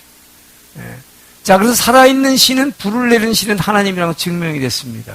근데 뭘 해야 됩니까? 진짜 비가 와야죠. 자, 그래서 바로 이 갈멜산 꼭대기에 올라가서 엘리야가 무릎을 꿇은 채로 머리를 무릎 사이에다가 이렇게 쳐박고 일주일 동안 기도했다고 되어 있죠. 자, 그 모습을 한번 볼까요? 이번에 우리가 가가지고 엘리야가 바로 이렇게 근데 저는 이 흉내만 내는데 못하겠더라고요. 이 머리를 아무리 무릎 사이에다 집어넣으려고 그래도 들어가지지가 않아요.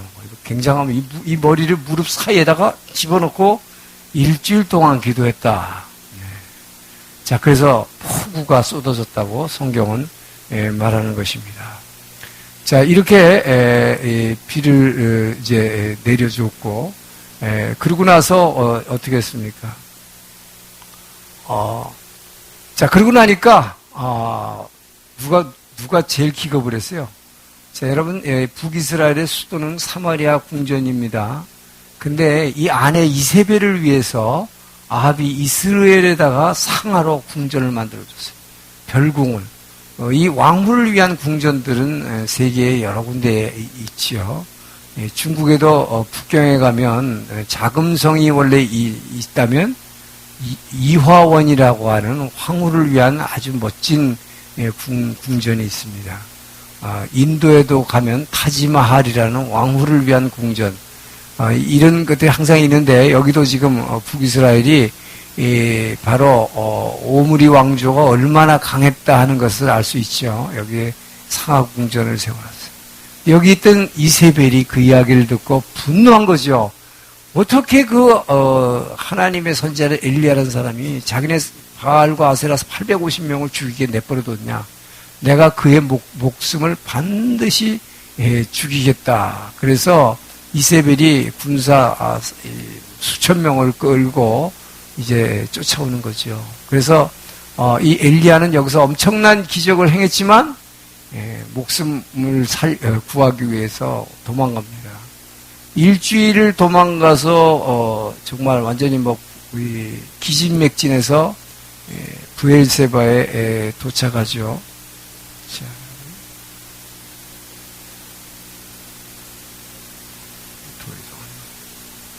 요 밑에 브엘세바가 보이죠. 저 위에서 갈멜산에서 막 달아오는 거예요. 여기는 군대가 지금 이스라엘에서 수천 명이 지금 죽이겠다고 말 타고 달려오고 있고, 그러니 걸음마다 살려라고 일주일 도망왔어요. 그래가지고 브엘세바의 이 밑이 네게브 사막이죠. 네게브 사막으로 들어가서 로뎀나무 아래에 쓰러졌습니다. 로뎀나무 아래에서 쓰러졌는데, 우리는 흔히 지금 잘못 알고 있는 게 있죠. 여러분, 기독교 카페, 크리스천 카페 이름 뭐예요? 로뎀나무. 로뎀나무 그러면 마침 쉼터라고 생각하는데, 이번에 이스라엘 성지순례에 가서 그게 완전히 잘못됐다는 것을 알게 됐어요. 이 로뎀나무는 쉼터가 아니고, 자, 이 로뎀나무 볼까요? 요게 로뎀나무예요. 여기서 쉴 수 있겠어요? 이게 뭘 얘기하는지 여러분 아셔야 돼요. 이게 뭘 얘기하는지를. 이것은 뭘 얘기를 하냐면, 여러분, 이게 광야입니다. 이 광야. 광야라는 곳은 쉴 곳이 없는 곳이에요. 이 로뎀나무, 요 로뎀나무라는 것은 가시덤불같이 이렇게 된 작은 관목인데, 요게 그늘이 약간 있는 것 같지만, 이게 그늘이 아니고, 요 밑에 이렇게 그늘같이 보이지만, 이게 그림자예요. 그림자와 그늘은 다릅니다.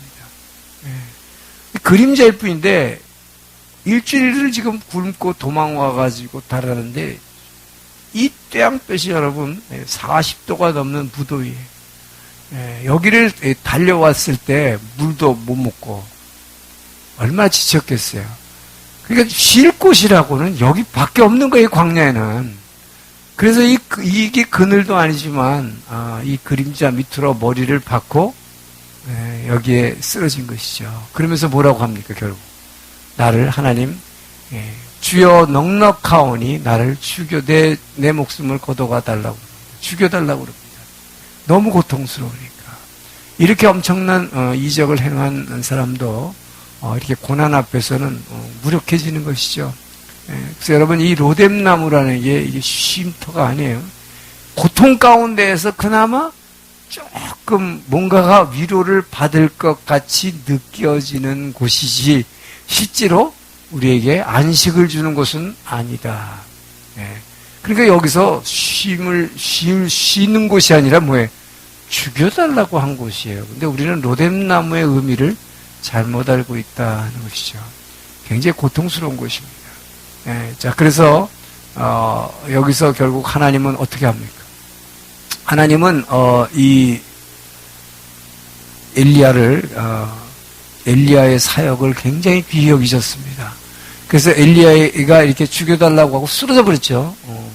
말하자면 기호우시나떼시마. 예, 그때 천사를 보내서 바로 물 한 병과 숯불에 구운 떡 몇 덩이를 줬습니다. 그래서 천사가 툭툭 쳐서 깨워가지고 너 이걸 먹어라. 이걸 먹고 어디로 가라고 얘기합니까?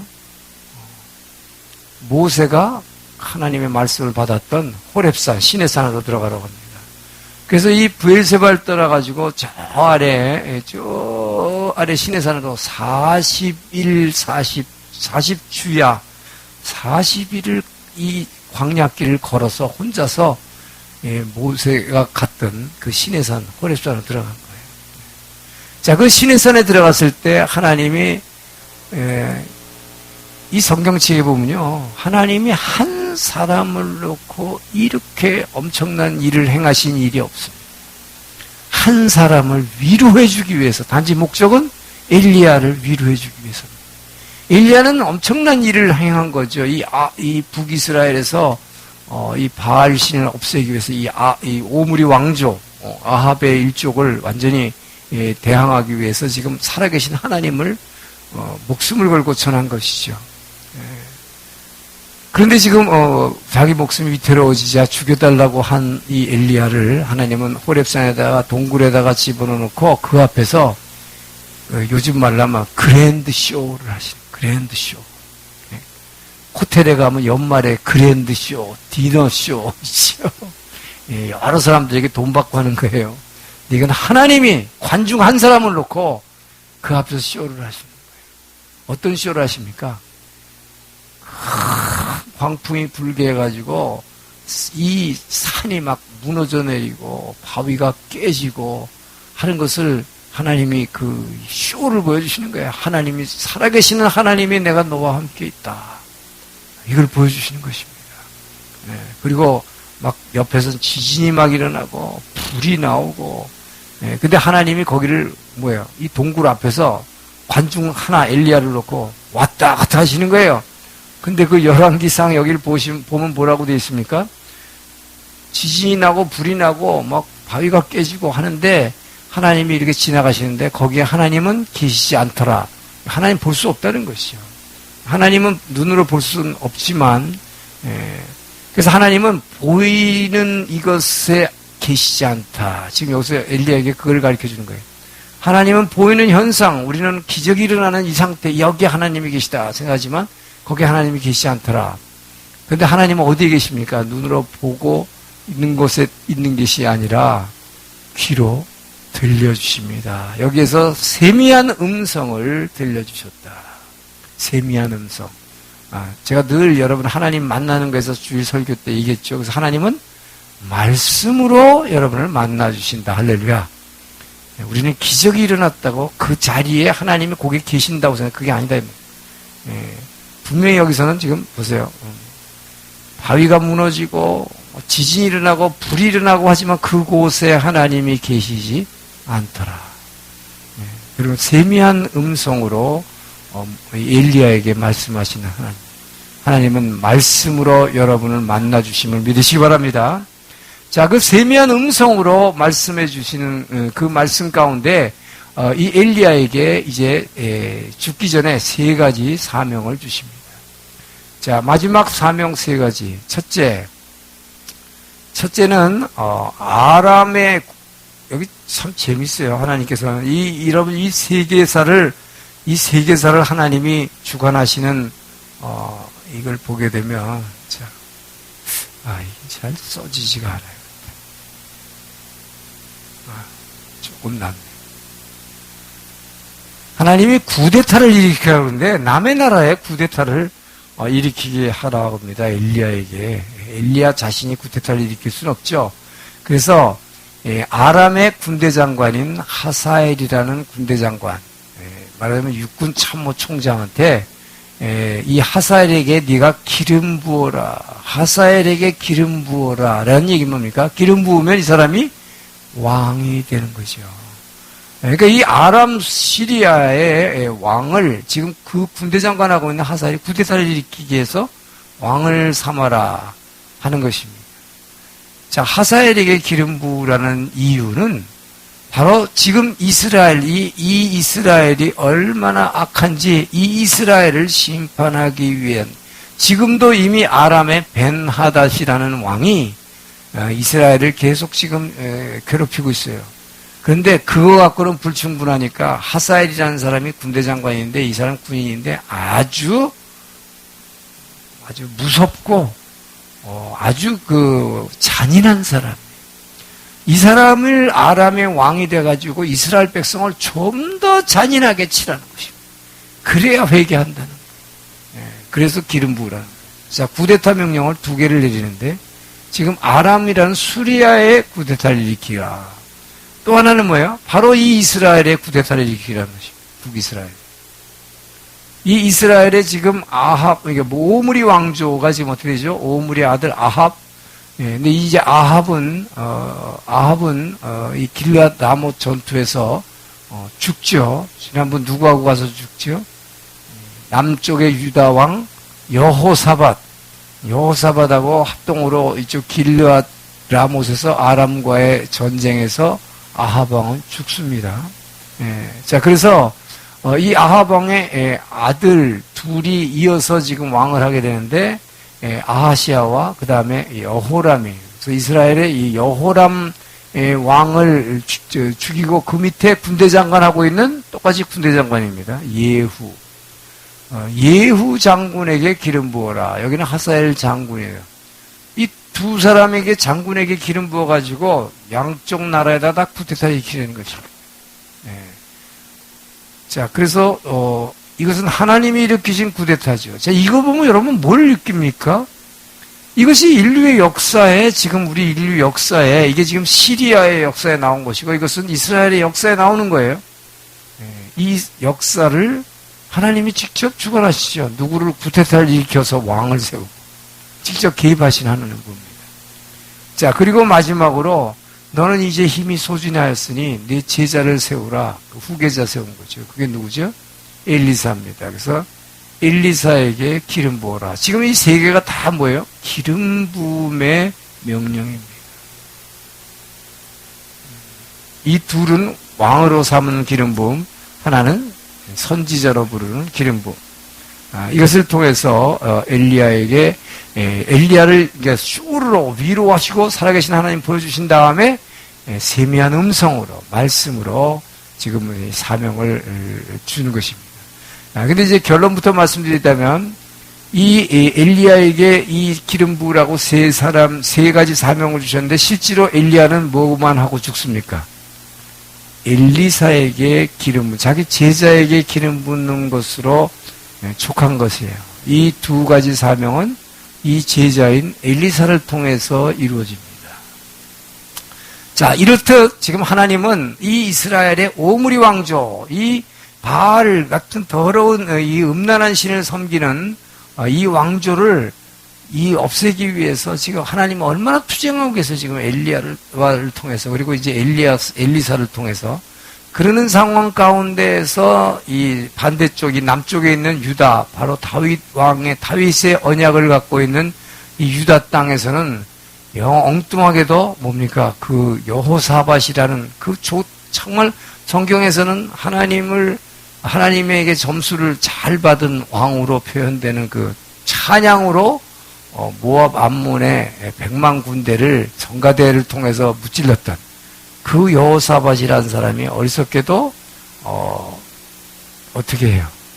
바로 이 아합 왕조, 하나님 없애려는 이 아합 왕조의 딸 아합과 이세벨의 딸인 아달리아라는 여인을 여호사밧이 자기 아들 여호람의 며느리로 삼는 그 어처구니 없는 일을 벌임으로 인해서 지금 북이스라엘과 저 아람 저쪽에서 하나님이 엘리사를 통해서 완전히 바알 종교를 없애버리려는 노력을 하고 계시는데, 남쪽에서는 거꾸로 사단이 이쪽에서 역사하기 시작합니다.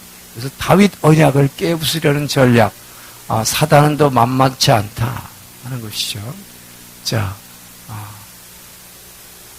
엘리야의 사역을 이제 끝으로 한번 그 동안의 과정을 한번 정리를 해봅니다. 지금 북이스라엘 지금 얘기했던 얘기죠. 자, 이 오므리 왕조가 탄생한 것은 시므리가 이 반역을 일으킨 걸 갖다 진압하면서 오므리 왕조가 탄생했고, 이 오므리 왕조는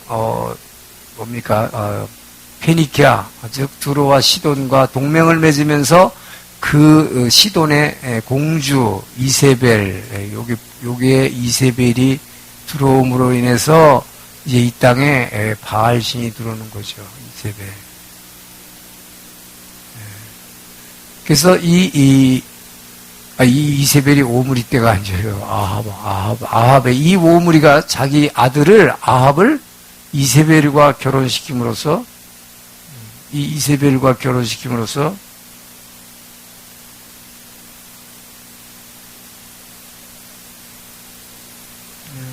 요 아합과 이세벨 이 부부가 이 북이스라엘 왕국을 완전히 바알신의 나라로 만들어버리죠. 자, 요때 동시대가 바로 여호사밧이라는 거죠. 남쪽 유다에. 이 여호사밧이 성가대로 모압과 암몬의 이 대군을 물리칠 때까지는 굉장히 신앙이 좋았던 사람이지만, 이 사람이 이 오므리 왕이 했던 거하고 똑같은 짓을 하잖아요, 이 여호사밧. 오므리 왕이 바로 뭡니까? 두로와 시돈과 동맹을 맺어가지고 그 딸을 자기 아들과 결혼시키듯이 이 여호사밧이 자기 아들 여호람에게 누구를 결혼시키는 거예요? 요 아합과 이세벨에서 나온 딸, 요게 아달랴죠. 아달랴. 이 아달랴라는 여인이 이 이세벨의 딸이 여기 들어옴으로 인해서 이 유다의 다윗 왕가의 이 말하자면 피를 완전히 더럽게 만들려고 하는지 지금 여기서 말하자면 다윗 왕의 자손으로 올 메시아 예수 그리스도의 탄생을 막으려고 하는 것이죠. 그래서 여기서 지금 자칫하면 지금 다윗 왕의 후손으로 오실 메시아가 못 나올 뻔했어요. 이 다윗 왕조가 여기서 끊길 뻔했죠. 왜냐? 이 아달랴가 나중에 조금 이따 구테타를 일으키기 때문이죠. 그러니까 지금 하나님이 이 북이스라엘 왕국에서는 지금 이 오므리 왕조, 즉 오므리 왕조라는 것은요 불과 요 4대밖에 가지 못해요. 보세요. 오므리, 아합, 이세벨, 요게 두 아들 아하시아 왕 잠깐 했다가 이 두 형제입니다. 결국 이 아합의 두 아들. 그러니까 이세벨이 여기로 시집갔죠. 이세벨의 딸 누구예요? 이 아달랴의 입장에서 보면 이 여호람과 이 아하시아는 자기 오빠예요. 친오빠. 이렇게 남북이 지금 이것을 뭐라고 했습니까? 남북의 화합시대라 그랬지만 말은 근사하게 화합시대지만 이 화합이라고 하는 것이 영적으로 보면 엄청난 타락의 길이었다 하는 걸 보여주죠. 그래서 지금 이 기간 동안에 엘리야가 지금 사역하고 있는데 지금 보세요. 엘리야는 이렇게 이 아합과 아하시아 여호람 이 오므리 왕조를 부수기 위해서 엘리야는 목숨을 걸고 사역을 했는데 똑같은 시기에 지금 여호사밧 왕이 지금 하는 것은 이 오므리 왕과 하던 것을 그대로 지금 답습하고 있잖아요. 이게 굉장히 인간의 어리석은 행동이다 하는 것이죠.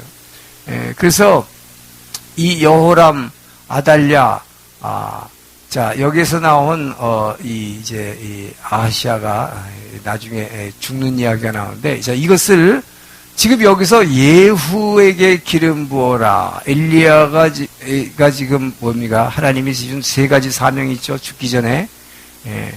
그게 바로 예후에게 기름 부으라는 게 바로 요 여호람의 군대 장관인 예후입니다. 그래서 요 여호람을 쳐서 구데타에 일으키라 하는 것이죠. 자, 그것을 이제 뒤에 보게 되는 것이죠.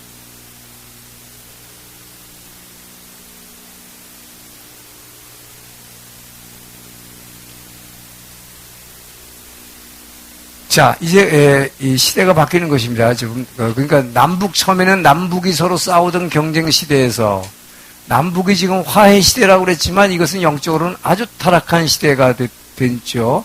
이것을 이제 남북을 관계를 단절시키는 시대로 된다. 이 단절은 뭐야? 하나님이 단절시키는 거죠. 왜 단절시키는 거예요? 바로 이 북쪽 이스라엘에 이게 북이스라엘이고 여기 남쪽 유다인데 북이스라엘에 예후라는 사람, 이 예후 왕조가 쿠데타를 일으켜서 예후가 들어서면서 지금 뭐야? 아까 그 여호람, 아합 왕조의 아들, 둘째 아들 여호람을 죽이고 이 예후 왕조가 탄생함으로 말미암아 이 예후 왕조가 여기서 탄생하는 이 표를 잘 보세요. 북이스라엘에서 지금 예후 왕조가 탄생하는 것은 하나님이 엘리야와 엘리사를 통해서 하신 일입니다. 하나님이 하시는 일이에요. 하나님이 북이스라엘에서 지금 바알 종교를 없애기 위해서 하신 거예요. 그런데 지금 남쪽 유다, 다윗의 언약을 받은 남쪽에서는 어떤 일이 일어나고 있느냐. 이 아달랴라는 여자가 거꾸로 구테타를 일으켜가지고 사단에 의한 구테타입니다. 이거 지금. 다윗의 왕의 후손으로 나올 메시아의 계열을 없애고자 하는 이 사단의 엄청난 계략이 여기서 지금 구테타를 일으키게 하죠.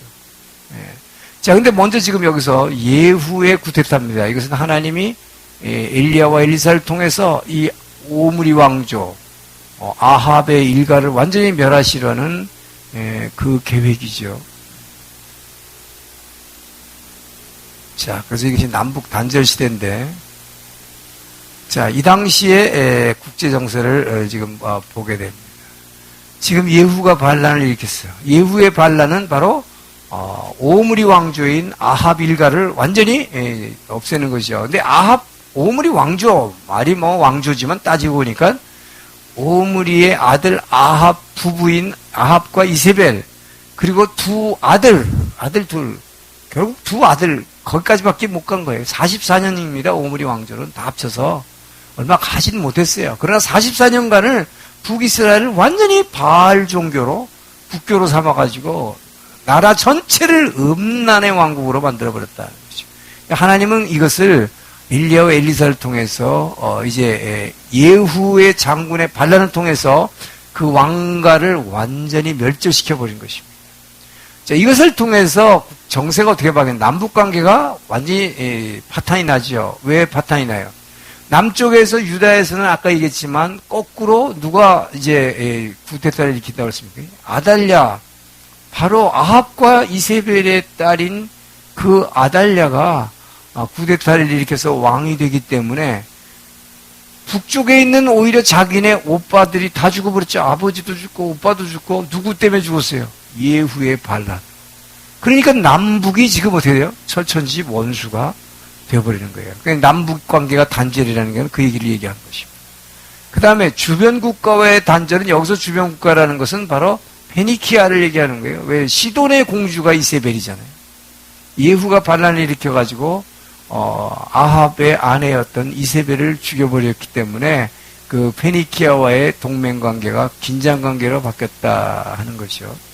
자, 그리고 이제 이때 아수리아, 이 아수리아를 통해서 이스라엘, 아람도 치시고 북이스라엘을 치십니다. 여기서 등장하는 이제 아수리아는 지난번에 우리가 신아수리아라고 그러죠. 이 신아수리아입니다. 이 신아수리아를 하나님이 이렇게 뒤에서 이렇게 키우고 계시는 거예요. 이 신아수리아는 어떤 나라라고 그랬어요? 신아수리아는 이거는 완전히 군사 조직이라고 그랬죠. 그래서 공포 정치를 해가지고 일단 한번 점령할 때 아주 무자비하게 다 죽여버린, 그리고 고문하고 강간하고 아주 엄청난 고통을 주는 이런 아주 잔인한 국가를 하나 일으킵니다. 하나님이 저 뒤에서. 이게 뭘 얘기하는 거예요? 앞으로 지금 이스라엘을 치시는데 누굴 통해서 치고 계세요? 지금 북쪽에 있는 아람, 시리아하고 시리아를 통해서 지금 치고 있죠. 그래서 이 시리아를 통해서 치고 있는데 이 아람의 베나닷 왕이 별로 세게 치지 않아. 잔인하지가 않아, 덜. 그래서 하나님이 예후를 통해서 하사엘이라고 하는 아주 잔인한 장군을 기름 부어가지고 왕으로 세웁니다. 그래서 하사엘 왕이 이제 좀 더 잔인하게 이스라엘을 치게 됩니다. 그런데 하나님이 이렇게 이 수리아를 통해서 치지만 이스라엘이 끝까지 말 듣지 않으면 어떻게 하시려고? 이 아수리아, 아주 잔인한 민족인 아수리아를 통해서 망하게 끝내게 하시려고. 그래서 실제로 우리가 알고 있는 이제 이스라엘이 이제 뭐 한 2, 3주면 구약이 다 끝나지만 북이스라엘이 누구에게 멸망합니까? 바로 이 아수리아에 의해서 멸망하는 거예요. 근데요, 하나님은 제가 처음에 기도할 때 얘기했지만 이렇게 지금 이렇게 센 나라 뒤에서 막 이렇게 하시는 이유가 뭐예요? 자기 백성을, 자기 자녀를 좀 더 아프게 조금 덜 때려가지고 말을 안 듣니까 좀 더 세게 쳐서 더 아프게 해서 좀 회개하라고. 근데 해보니까 이 두 나라가 막 너무 세게 때리는 거예요. 그러니까 내 아들이 너무 아파. 예, 하나님은 이 아픈 걸 또 보질 못해요. 그래서 지금 여기 아시리아에 이 아닷 니나리 3세라는 사람이 등장하는데 이 사람을 통해서 이 아수르가 요 아람을 치게 만듭니다. 또 너 아람아, 너 이스라엘 내 백성 너무 아프게 때리지 마. 내 백성이 지금 숨 쉴 수가 없다, 너 때문에. 이거는 북이스라엘만 때린 게 아니라 이 아람의 하사엘은요, 남쪽 유다 왕까지도 막 갖다 쳐버렸어. 네. 왜요? 그러나 그것은 반드시 그들이 죄 짓기 때문이었습니다. 그러나 죄를 짓지만 내 백성이 너무 아프니까 하나님은 이 아수르로 하여금 아람을 쳐가지고 잠깐 숨통을 틀 시간을 주세요. 자, 그리고 나서 그 숨통 튀게 이 아람을 확 죽여버리고 나니까 한 80년 동안 이제 아람이 잠잠해집니다. 요때 이스라엘이 북쪽에서는 여로보암 2세, 남쪽 유다에서는 우시아 왕을 통해서 이제 다시 다윗과 솔로몬 시대의 영화를 잠시 이렇게 숨쉴 시간을 주시는 것이 이게 이제 국제정세의 배경이에요. 자, 이것을 한번 좀 아까 얘기한 다시 정리를 해보면, 자, 북이스라엘에서는 지금 하나님께서 엘리야와 엘리사를 통해서 예후 장군의 쿠데타를 일으켰다고 그랬죠. 그러니까 이 예후의 쿠데타는 누구를 목표로 한 겁니까, 지금? 이미 오므리 왕조의 아합 왕은 죽었기 때문에 그 아합 왕의 아들인 여호람, 이 여호람을 치기 위한 것이죠. 근데 이 여호람은 누구냐? 남쪽에 뭡니까? 여호사밧의 아들. 근데요, 이거 참 희한한 게요. 이 여호사밧 가문과 아합 왕조의 가문이 서로 이렇게 결혼 동맹을 맺으면서 이름까지도 뭐 이렇게 헷갈리게 막 갖다가 같은 이름을 지었다 이 말이에요. 그래서 여러분들이 성경을 읽을 때 더 어렵게 골치 아프게 만들어졌다는 거예요. 지금 보세요. 아합의 첫째 아들이, 이 아합의 첫째 아들은 여호람입니다. 근데 이 여호람의 아들, 여호람이 아니라 첫째 아들이 아하시아였어요. 아까. 여러분 그 이름을 외우질 못하죠. 아하시아. 이 아하시아가 여기도 또 나오는데, 이 아하시아는 아합의 두 아들 중에 하나, 아합의 그 밑에 왕이 아하시아예요. 근데 이 아하시아는 창의 난간에서 떨어져서 비실비실하다 죽었고, 둘째 아들인 여호람이 이제 아합의 왕 뒤를 이어가지고 14년간을 통치하는데 예후가 쿠데타를 일으켜서 이 사람을 죽이는 거예요. 근데 남쪽의 여호사밧 왕의 아들들은 어떻게 이어가느냐? 여호사밧의 아들이 여호람입니다. 이름이 지금 똑같아서 헷갈리는 거죠, 지금. 이 여호람의 근데 아들이 아하시아예요.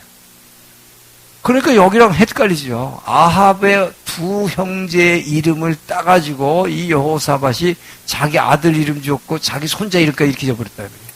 이게 얼마나 어리석은 일이냐 이 말이죠.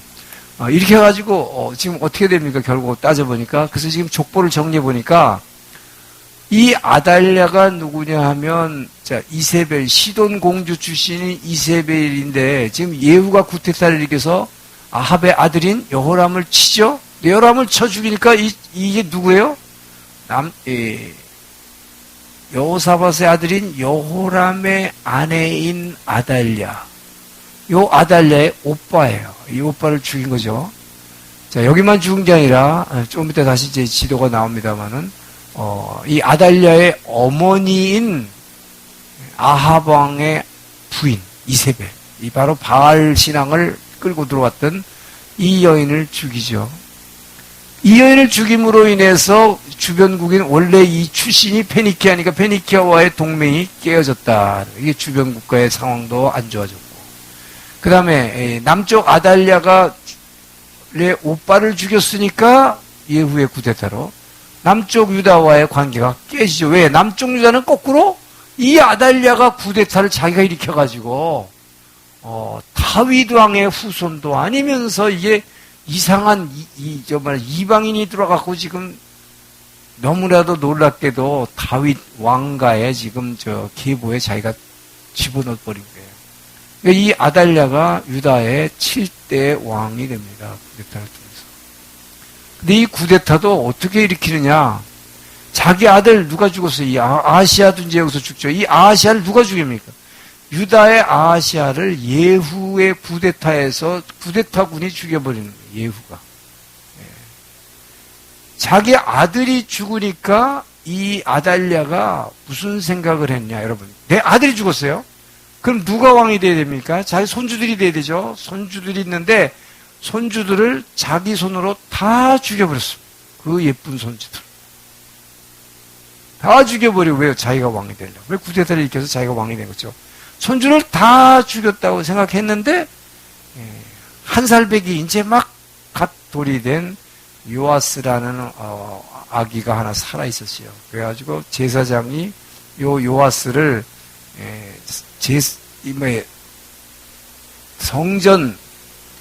성전에 지성소 뒤에다 감춰버려요. 지성소는 아무도 못 들어가죠.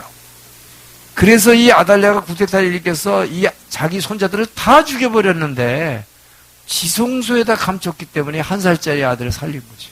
제사장이. 요아스가 살아났기 때문에 이 다윗 왕의 후손이 살아난 거예요, 여러분. 여기서 메시아 탄생이 이어지는 것입니다. 얼마나 위태위태합니까? 이거 보면. 하나님의 이 가계를 이어나가는 게 굉장히 위태위태했다는 것을 알 수가 있죠. 자, 이런 상황이었다. 자, 이제 다시 주변 정세로 들어가는데 잠깐 5분간 쉬었다 하겠습니다.